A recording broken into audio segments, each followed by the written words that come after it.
चलो दोस्त, good evening. फटाफट एक बार ज्वाइन हो जाइए। जो भी हमारे क्लास 12 के स्टूडेंट है, आर्ट्स ले रखे हैं मेरे दोस्त, बिहार बोर्ड से एग्जाम देने वाले हैं, तो याद रखना मेरे दोस्त, जो आर्ट्स का क्लास 12 का जो एक बुक पढ़ना है जिसमें नाम है हिस्ट्री। और जो देखो हिस्ट्री और बात करें आर्ट्स, आर्ट्स और हिस्ट्री में क्या है, देखो अधिकतम बच्चा, कम से कम आपको याद रखना 90% बच्चा हिस्ट्री जरूर लेता है, ठीक है ना। ऐसे ज्यादातर बच्चा इसके लिए क्या होता है, इसे हिस्ट्री में तो टोटल आपको 10 गो बुक पढ़ना होता है, ठीक है ना।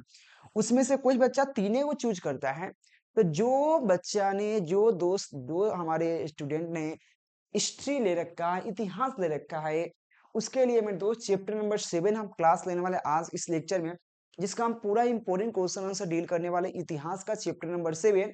तो फटाफट चलो शुरू करते हैं। चैप्टर का नाम है एक साम्राज्य की राजधानी विजयनगर। एक साम्राज्य की राजधानी विजयनगर, चैप्टर का नाम है, चैप्टर नंबर 7 है, क्लास 12 का इतिहास हिस्ट्री का। चलो लेक्चर को शुरू करते हैं मेरे दोस्त, ठीक है ना।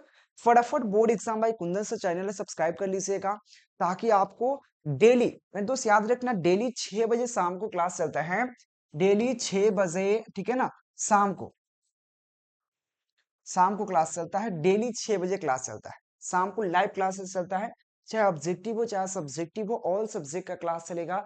आपका कोई अगर सब्जेक्ट है जो आप हम क्लास नहीं ले पा रहे, उस कमेंट करके बताइए, उसका भी लेंगे अपना, ठीक है ना। सबसे पहला क्वेश्चन यहाँ पे, विरूपाक्ष क्या है, विरूपाक्ष मंदिर के दो विशेषताएं बताइए। देखिए विरूपाक्ष मंदिर की दो विशेषताएं क्या है मेरे दोस्त, आप देखो।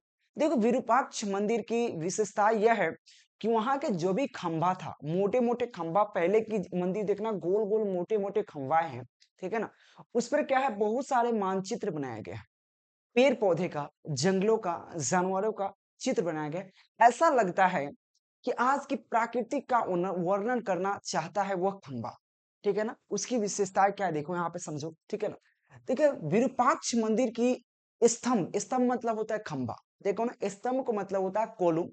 स्तंभ क्या होता है, जिसको इंग्लिश में कोलुम कह सकते हैं, स्तंभ। स्तंभ को देखने पर क्या है, देखने पर उस पर अनेक वनस्पतियों का चित्र के साथ विभिन्न प्रकार के पशु पक्षियों की यहाँ पे आकृति बनाया गया है। मैंने भी जस्ट इस चीज को जिक्र किया कि जो आपको विरूपाक्ष मंदिर है, ठीक है ना, तो विरूपाक्ष मंदिर के जो स्तंभ हैं, स्तंभ मतलब खंभा जिस पर वो टिका हुआ है, ठीक है ना, स्तंभ पर अनेकों प्रकार के पक्षियों का, अनेकों प्रकार की पशुओं का, अनेकों प्रकार वनस्पति मतलब होता है जंगल झाड़ पेड़ पौधे के चित्र बनाए गए, विभिन्न विभिन्न बनाए गए, ठीक है ना, ठीक है ना।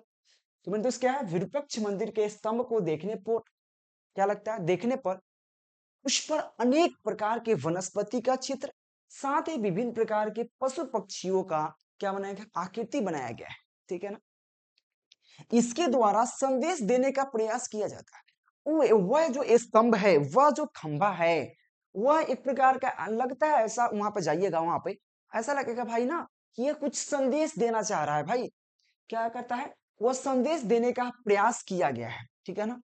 उसके द्वारा यह संदेश देने का प्रयास किया गया है उस खंबे के द्वारा, कि व्यक्ति द्वारा हरियाली, कि जो पेड़ पौधा अगर हम किसी स्तंभ, किसी खंबे बना सकते, क्या आप रियल में नहीं लगा सकते, जिससे हरियाली बना रहे, जिसके द्वारा हरियाली, ठीक है ना। वन जीव, भाई जंगल लगाने से वन जीव का संरक्षण होता है, पक्षी का होता है, जो जंगली जानवर है उसका होता है, ठीक है ना। तो क्या हरियाली, वन जीव जंतुओं आदि को क्या कर सकते हैं, संरक्षण प्रदान किया जाए। देखो वह मंदिर की विशेषता मुख्य रूप से ही है कि आपको जीवन तरह, आप जब तक रहिएगा, जब तक उसका प्रयास है संदेश देना कि भाई जब हमारे खंबे पर किसी अनेक प्रकार के वनस्पति का चित्र बनाए गए हैं, अनेक प्रकार के पशु पक्षियों का चित्र बनाए गए हैं, तो हम आपको याद दिलाते रहे हरदम कि जब खंबे किसी स्तंभ पर जब ऐसा आकृति बनाए जा सकते हैं, तो क्या उस रियल में आप नहीं ला सकते हैं। रियल में पेड़ पौधे के लगाइए, हरियाली, जब हरियाली आ जाएंगे तो फिक्स है कि भाई जंतु भी, जीव जंतु जो हमारे जंगली जानवर है, जंगली पक्षी पक्षी है, वो आराम से जंगल में रह सकते। मेन है पौधा, ठीक है ना। इसको अगर बचाए रखिएगा तो आप जिंदगी में सुख रहिएगा, खुशी रहिएगा, अन्यथा आपको दिक्कत तो दिक्कत होना ही है।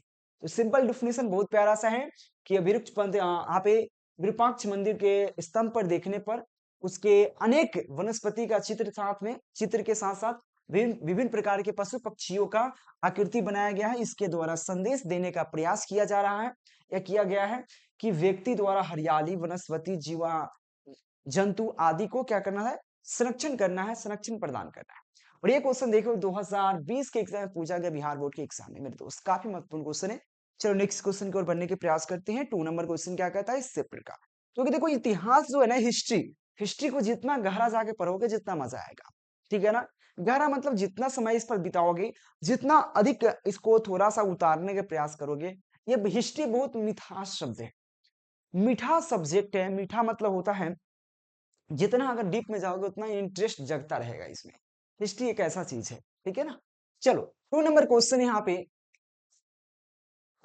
पे कमल महल कहाँ है। कमल महल कहाँ है, इसकी क्या उपयोग था। कमल महल का कहाँ पे स्थित है, इसका क्या उपयोग है, यह क्वेश्चन पूछ सकता है आपसे। देखो क्वेश्चन कैसे पूछेगा, कमल महल कहाँ, इसका उपयोग क्या है, इस प्रकार से क्वेश्चन कर सकता है। यह कमल महल, आपको 2 क्वेश्चन है, क्वेश्चन 2 है, डिफिनेशन एक ही होगा मेरे दोस्त, ध्यान रखिएगा। यह आपसे क्वेश्चन कर सकता है कमल महल की विशेषता क्या है भाई। कमल महल की विशेषता या प्रसिद्ध था, क्यों प्रसिद्ध था। क्वेश्चन आपसे पूछा जाएगा कमल महल कहाँ है, इसकी क्या उपयोगिता था, या कमल महल क्यों प्रसिद्ध है। भाई क्वेश्चन तो वही हुआ, तो इसकी विशेषता बताइए। चलिए हाँ डिफिनेशन की तरफ बढ़ते। देखिए कमल महल विजयनगर साम्राज्य की राजकीय केंद्र में सबसे सुंदर भवनों में से एक माना जाता था, या माना जाता है। देखो जो विजयनगर आपको एक जगह है, जो राजधानी था, ठीक है ना, साम्राज्यों की, एक साम्राज्य की राजधानी विजयनगर। तो विजयनगर में बहुत सारे महल थे, बहुत सारे सुंदर सुंदर घर थे, लेकिन उसमें सबसे बेहतरीन, सबसे सुंदर महल वो कमल महल कहा जाता है। और ये कहाँ पे है, विजयनगर में। आपसे पूछेगा कमल महल कहाँ पे, विजयनगर में। और विजयनगर के सबसे सुंदर और सबसे समृद्ध, सबसे बेहतरीन महलों में से एक हमारा क्या है, कमल महल है। तो वही कहा गया कमल महल विजयनगर साम्राज्य की राजकीय केंद्र, राजकीय जो केंद्र होता है, केंद्र के सबसे सुंदर, सबसे ब्यूटीफुल भवनों में से एक माना जाता है, भवनों में से एक माना जाता है। वैसे तो इस भवन का निर्माण क्यों किया गया, वैसे वैसे तो इस भवन का निर्माण क्यों किया गया, बता भाई। इसका मतलब, कहने का मतलब है इस भवन का निर्माण क्यों किया गया, आज तक इसका कोई रहस्य को पता नहीं लगाया गया। लेकिन कुछ इतिहासकारों का कहना है, ऐसा इसमें लिखा हुआ होगा, पहले समझ लीजिए थोड़ा सा। देखो ऐसे तो इस भवनों का निर्माण क्यों किया गया होगा, अभी तक किसी ने एक्यूरेट पता नहीं लगाया है। लेकिन कुछ इतिहासकारों ने यह बताया कि जिस प्रकार से आज का संसद भवन है, जिसमें वहां के लोग और यहाँ के मंत्रिमंडल जाकर बैठकर कुछ निर्णय लेते हैं, सेम उस समय के राजाओं वहां पे जाकर बैठते थे, और वहां के मंत्री, वहां के शासन प्रशासन से यह निर्णय करते थे कि कहाँ पे क्या चल रहा है, कैसे आगे लेकर साम्राज्य को जाया जा सकता है। यानी कि एक सदन भवन की तरह उपयोग होता था क्या, कमल महल का। ऐसे यह कुछ इतिहासकारों का मानना है। तो ये कहा गया वैसे तो भवन का निर्माण क्यों किया गया, यह स्पष्ट नहीं हो पाया। मैंने ये जस्ट बताया कि यह जो कमल भवन है, इसका निर्माण क्यों किया गया, अभी तक इसका स्पष्ट नहीं हुआ कि क्यों हुआ भाई। लेकिन क्यों हुआ, परंतु इतिहासकारों का अध्ययन से पता चला, मतलब जब इतिहासकार जो होते हैं उसका अध्ययन जब करते, तो इतिहासकारों के अध्ययन से पता चला यह एक क्या है, पर यहाँ पे जो संसद भवन में क्या होता है उसको परिषद, ठीक है ना। तो यहाँ पे परिषदीय सदन था एक प्रकार का, क्या इतिहासकारों से पता चला कि यहाँ पे क्या है, परिषदीय संसद था, जिसे परिषद भवन होता है, संसद भवन होता है जिसमें संसदों लोग बैठते हैं, निर्णय होता है प्रधानमंत्री के साथ, राष्ट्रपति के साथ। उसी प्रकार से यहाँ पे क्या है, एक प्रकार का परिषदीय भवन था, क्या सदन था। यह कुछ इतिहासकारों का मानना है, लेकिन यह अभी तक कंफर्म नहीं हुआ कि क्यों इसका निर्माण हुआ, ठीक है ना। इसके निर्माण में संभवतः इंडो इंडो इस्लामी तकनीकी का प्रयोग किया गया था, इंडो इस्लामी तकनीकी का प्रयोग किया गया था। और इसी वजह से इसमें कहा जा सकता है कि यह परिषद भवन के रूप में या परिषद सदन के रूप में विजयनगर के राजाओं ने इसका महल का निर्माण किया गया। तो मेरे दोस्त आप इसका डिफिनेशन बहुत इजी से लिख सकते हो, कमल महल विजयनगर, कमल महल विजयनगर साम्राज्य की राजकीय केंद्र में सबसे सुंदर महलों या सबसे सुंदर भवनों में से एक था। ठीक है ना। वैसे तो इस भवन का निर्माण क्यों किया गया था अभी तक स्पष्ट रूप से पता नहीं चल पाया है। ठीक है ना। वैसे तो इस भवन का निर्माण क्यों किया गया यह स्पष्ट नहीं हो पाया, परंतु इतिहासकारों के अध्ययन से पता चला यह एक परिषद सदन था। यह एक क्या है, परिषद सदन था। और इसके निर्माण में संभवतः इंडो इंडो इस्लामी तकनीकी का प्रयोग किया गया। तो डिफिनेशन में क्लियर है मेरे दोस्त, डिफिनेशन में कोई ज्यादा झोल झपट्टा नहीं है, और इतना इजी डिफिनेशन सिर्फ आपको board exam by Kundan sir provide कर सकते हैं मेरे दोस्त। तो आपसे रिक्वेस्ट है चैनल को सब्सक्राइब कीजिए, और board exam by Kundan sir फटाफट चैनल को सब्सक्राइब कीजिए। डेली मैं क्लास दे रहा हूँ आर्ट्स का, ठीक है ना। और आप इसको ज्वाइन हो जाए, ऑब्जेक्टिव हो चाहे सब्जेक्टिव। चलो अगला क्वेश्चन आपके सामने इस चैप्टर का क्या है, एक एक साम्राज्य की राजधानी विजयनगर। बहुत प्यारा चैप्टर है, एक साम्राज्य की राजधानी विजयनगर मेरे दोस्त। तो यहाँ पे 3 नंबर क्वेश्चन है कि विजयनगर साम्राज्य की स्थापना किसने और कैसे की। ये बहुत प्यारा सा क्वेश्चन बनता है कि विजयनगर की जो साम्राज्य उसकी स्थापना कब हुआ और क्यों हुआ और कब कौन किया था भाई। विजयनगर जैसे कि कोई ना कोई शहर होता है, उसकी स्थापना होता है, और कभी न कभी किसी न किसी ने किया होगा, किसी ने नींव रखा था। सेम कंडीशन आपको, विजयनगर साम्राज्य की स्थापना किसने और कैसे की। चलो 1336 ईस्वी में हरिहर और देखो यहाँ पे विजयनगर में बहुत सारा राजाएं हुए, बहुत सारा महाराजाएं हुए, लेकिन उसमें से कुछ प्रसिद्ध हो जाते हैं। जैसे कि आज इतने भारत के प्रधानमंत्री हुए, उसमें से कुछ ही प्रधानमंत्री ज्यादा फेमस है, चाहे तो आप अटल बिहारी वाजपेयी की बात कर ले जो काफी फेमस है। ठीक है ना।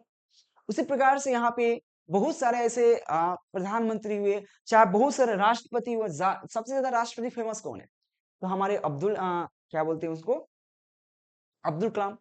अब्दुल कलाम सबसे ज्यादा फेमस राष्ट्रपति हुए हमारे भारत का। उसी प्रकार से कुछ ऐसे साम्राज्य होते हैं, कुछ ऐसे राजाएं होते हैं जो काफी अपने जो प्रसिद्धि पर, जैसे कि देखो आप महाभारत देखते हो, महाभारत में क्या है, महाभारत में बेसिकली यह राजाओं का ही कथा है। और अपने परिवार में ही उस समय, ठीक है ना, सतयुग की बात कर रहा हूं, ठीक है ना, उस समय की बात है 5000 साल पहले महाभारत में भी क्या हुआ था, अपने महाराजाओं के बीच ही लड़ाई हुआ था, लेकिन काफी फेमस हो गया। कर्ण की बात कर ले, अर्जुन की बात कर ले, जो भी हमारे पांडव थे, ठीक है ना, पांडव, चाहे युधिष्ठिर की बात कर ले, वहां पे नकुल की बात कर ले, सहदेव की बात कर ले, जिन बहुत सारा नाम है। 5 थे ना पांडव, 5 थे। कर्ण को लेकर 6 होता है, कर्ण भी उसी का भाई था, लेकिन ऐसे मेन पांडव 5 ही थे। चाहे यहाँ पे पांडव क्या, अर्जुन है, सहदेव है, नकुल है, भीम है और युधिष्ठिर है, 5 थे। और कर्ण तो भाई पहले ही था, तो उसके बाद, लेकिन फेमस तो यही है ना, काफी प्रसिद्ध है महाभारत। ठीक है ना। महाभारत अपने घर में, अपने परिवारों में लड़ा गया एक प्रकार का क्रांतिकारी, बहुत बड़ा इतिहास, आप देख जानते होंगे। ठीक है। उसी प्रकार से विजयनगर में, तो यहाँ पे 1336 ईस्वी में हरिहर और यहाँ पे बुक्का ने दक्षिण भारत में विजयनगर साम्राज्य की स्थापना की। कहां पे किया था मेरे दोस्त, यहाँ पे ध्यान देना कि आपको कब किया गया, तो याद रखना 1336 ईस्वी में विजयनगर की स्थापना हुई। पहला ऑब्जेक्टिव क्लियर होना चाहिए, कहां किया गया, तो दक्षिण भारत में विजयनगर की स्थापना हुआ। किस भारत में, दक्षिण भारत में, साउथ की तरफ, ठीक है ना, साउथ की तरफ विजयनगर की स्थापना हुआ। और कब किया गया, तो 1336 में किसके द्वारा, याद रखना हरिहर और यहाँ पे बुक्का के द्वारा, हरिहर और बुक्का के द्वारा यह किया गया था विजयनगर की स्थापना। सिंपल है, 1336 ईस्वी में हरिहर और बुक्का के द्वारा, और बिक्का ने दक्षिण भारत में विजयनगर की स्थापना की। यह साम्राज्य रायचूर दोआब के दक्षिण भाग में स्थित था। एक जगह का नाम है, ठीक है ना। यह साम्राज्य रायचूर दोआब के दक्षिण भाग में स्थित था। एक जगह है, याद रखना, रायचूर दोआब के दक्षिण भाग में स्थित है। कौन साम्राज्य, विजयनगर साम्राज्य। ठीक है ना। रायचूर दोआब के उत्तरी भाग में, देखिए उत्तरी भाग में एक और साम्राज्य था जो मुस्लिम साम्राज्य था, ठीक है ना। तो यहाँ पे रायचूर दोआब के उत्तरी भाग में, ठीक है ना, बहमनी क्या है, बहमनी साम्राज्य की स्थापना 1347 ईस्वी में, 1347 ईस्वी में कौन किया था? यहाँ पे अलाउद्दीन, अलाउद्दीन बहमन शाह ने किया था। कौन किया था? बहमन शाह ने, अलाउद्दीन बहमन शाह ने। ये उत्तरी भाग में, किसके उत्तरी भाग में? याद रखना, रायचूर दोआब के उत्तरी भाग में एक साम्राज्य की स्थापना 1947 ईस्वी में हुआ। जो कौन कराया? जो साम्राज्य का नाम क्या था मेरे दोस्त? यहाँ पे बहमनी साम्राज्य, ठीक है ना। बहमनी साम्राज्य दक्षिण भारत, कहाँ पे? दक्षिण। तो यहाँ पे याद रखना, रायचूर, राय रायचूर दोआब के उत्तरी भाग में बहमनी साम्राज्य की स्थापना 1347 ईस्वी में किसके द्वारा? याद रखना, अलाउद्दीन बहमन शाह के नेतृत्व में, या बहमन शाह ने किया था। और ये बेसिकली मुस्लिम साम्राज्य था और विजयनगर हमारा हिंदू साम्राज्य था। तो देखो, समझने की प्रयास करो, यहाँ पे क्वेश्चन क्या क्या, साम्राज्य की स्थापना कैसे और क्यों हुआ, ठीक है। तो सबसे पहला आप डिफिनेशन लिखना शुरू करोगे 1336 ईस्वी में, किसके द्वारा? 1336 ईस्वी में हरिहर और यहाँ पे बुक्का द्वारा, बुक्का ने दक्षिण भारत में क्या कहा? दक्षिण भारत में विजयनगर की स्थापना की, विजयनगर की स्थापना की, ठीक है ना। विजयनगर में एक जगह है, विजयनगर की स्थापना की। यह साम्राज्य रायचूर दोआब के दक्षिण भाग में स्थित है। तो दोआब के दक्षिण भाग में स्थित है। भाई हम डर ही गए यार। इधर से गिरा है ऊपर से और हम डर गए हैं। चलो कोई नहीं, ठीक है। देखो, और वही पे रायचूर की बात कर रहा हूं, ठीक है ना। रायचूर दोआब के उत्तरी भाग में बहनी साम्राज्य की स्थापना 1947 ईस्वी में कौन किया था? तो अलाउद्दीन बहमन शाह के, अलाउद्दीन यहाँ पे बहमन शाह ने की। अब आगे बढ़ते हैं। तो विजयनगर साम्राज्य यदि हिंदू साम्राज्य था, विजयनगर साम्राज्य अगर हिंदू साम्राज्य था, तो यहाँ पे बहनी साम्राज्य एक मुस्लिम साम्राज्य था। मैंने अभी जस्ट जिक्र किया, विजयनगर साम्राज्य एक हिंदू साम्राज्य था, ठीक है। जबकि यहाँ पे बहमनी साम्राज्य एक मुस्लिम साम्राज्य था, जिसको कौन किया था? ये पूछेगा, आपसे पूछ सकता है कि यहाँ पे बहमनी साम्राज्य कैसा साम्राज्य था? तो मुस्लिम साम्राज्य था। इसकी स्थापना कब हुआ? तो 1347 ईस्वी में। किसने किया? अलाउद्दीन, अलाउद्दीन यहाँ पे बहमन शाह ने किया था। यह भी याद रखिएगा, 4 ऑब्जेक्टिव क्लियर है। सबसे पहला विजयनगर साम्राज्य कब हुआ? तो 1336 ईस्वी में। आगे पूछेगा कि यहाँ पे कौन किया? तो हरियर, हरियर और यहाँ पे हरियर और क्या? बुक्का ने किया। कहाँ पे हुआ? दक्षिण भारत में। आगे पूछ सकता है आपको, यहाँ पे ब्राह्मणी साम्राज्य की स्थापना कब हुआ? तो 1347 में। कौन किया? तो अलाउद्दीन, अलाउद्दीन ब्राह्मण शाह, यहाँ पे बहमन शाह ने। यह आपसे पूछेगा, ऐसा नहीं ऑब्जेक्टिव में ऐसे पूछता है, ठीक है ना। तो सिंपल क्या है यहाँ पे? विजयनगर साम्राज्य हिंदू साम्राज्य था और हमारा यहाँ पे बहमनी साम्राज्य एक मुस्लिम साम्राज्य था, ठीक है ना। आगे बढ़ते हैं। विजयनगर साम्राज्य में क्या कहा? विजयनगर साम्राज्य में क्रमशः 4 वंशों की शासन किया, लगभग 4 वंश शासन किए थे, ठीक है ना। 4 वंश मतलब समझ रहे हैं, जैसे कि आपको बता देते हैं, आप हैं, ठीक है ना। आप अगर है तो आपके पिताजी हुए, आपके दादाजी हुए और दादाजी के पिताजी, यानी कि आपके पापा के, आपके परबावा एक हो गए, आपके परबावा एक हो गए, वो राज किए, आपके परबावा राज किए, उसके बाद आपके परबावा के बाद आपके बाबा राज किए, ठीक है ना। बाबा राज के 2 हो गया, उसके बाद बाबा के बाद आपके पापा राज के 3 हो गया, पापा के बाद आप राज कर रहे हैं 4 हो गया, यानी कि 4 वंश हो गए। आपके 4 वंश हम गिनवा दिए, आपके परबावा, आपके परबावा, आपके दादा यानी कि बाबा 2 हो गए, आपके पापा 3 हो गए, आप एक 4 हो गए, और आप तक ये चलेगा, उसके बाद खत्म हो गया। सेम कंडीशन यहाँ पे हुआ कि आपको विजयनगर साम्राज्य की जो 4 वंशों तक यहाँ पे राज्य हुआ, ठीक है ना। तो राज किया, अतः विजयनगर साम्राज्य क्रमशः 4 वंशों तक शासन किया। इसमें इसके स्थापक में, इसके स्थापकों ने, स्थापक कौन थे? हरिहर और बुक्का, ठीक है ना। स्थापकों में आप संगम वंश में, संगम वंश के प्रमुख कौन थे? प्रमुख राजा हरिहर तथा बुक्का थे। यह इसके संस्थापक थे, जो स्थापना किया था 1336 ईस्वी में, और यह ज्यादा प्रसिद्ध हुए यहाँ के लिए। तो बहुत ईजी है मेरे दोस्त, अपने तरीका से लिख सकते हो। यहाँ पे विजयनगर साम्राज्य की संस्थापक किसने और कब हुआ, कैसे हुई, ठीक है ना मेरे दोस्त। अगला क्वेश्चन इस चैप्टर की ओर बढ़ने के प्रयास करते हैं। काफी महत्वपूर्ण क्वेश्चन है, और यह क्वेश्चन काफी बार पूछा गया, 2009 में, 2019 और 2021 के एग्जाम में पूछ चुका है यह चैप्टर। एक एक साम्राज्य की राजधानी विजयनगर, चैप्टर नंबर 7 इतिहास का। और इसका पीडीएफ मेरे दोस्त आप नंबर दिख रहा है कांटेक्ट करके आप ले सकते हो। ऐप डाउनलोड कर लीजिए केकेजी क्लासेस का, जहां पे इसका कोर्स भी आपको मिल जाएंगे। क्वेश्चन 4 नंबर क्वेश्चन आपसे पूछा जाता है, विजयनगर, आप विजयनगर व्यवस्था के विषय में आप क्या जानते हैं? देखो हर एक चीज व्यवस्था, चाहे आज की व्यवस्था की बात करें चाहे पहले की व्यवस्था की बात करें, कुछ ना कुछ व्यवस्था जरूर थी जिससे कि जिसको पुलिस प्रशासन या कानून व्यवस्था कहा जाता है। पहले के लोगों में मंत्री व्यवस्था होता था, वहां के मंत्री होते थे, वहां के राजा होते थे, तो बहुत प्रकार के मंत्री नियुक्त करते थे जिसको सिपाही कहते थे, ठीक है ना। वहां के प्रजा जो काम करते थे, तो इस प्रकार को वहां के शासन व्यवस्था था।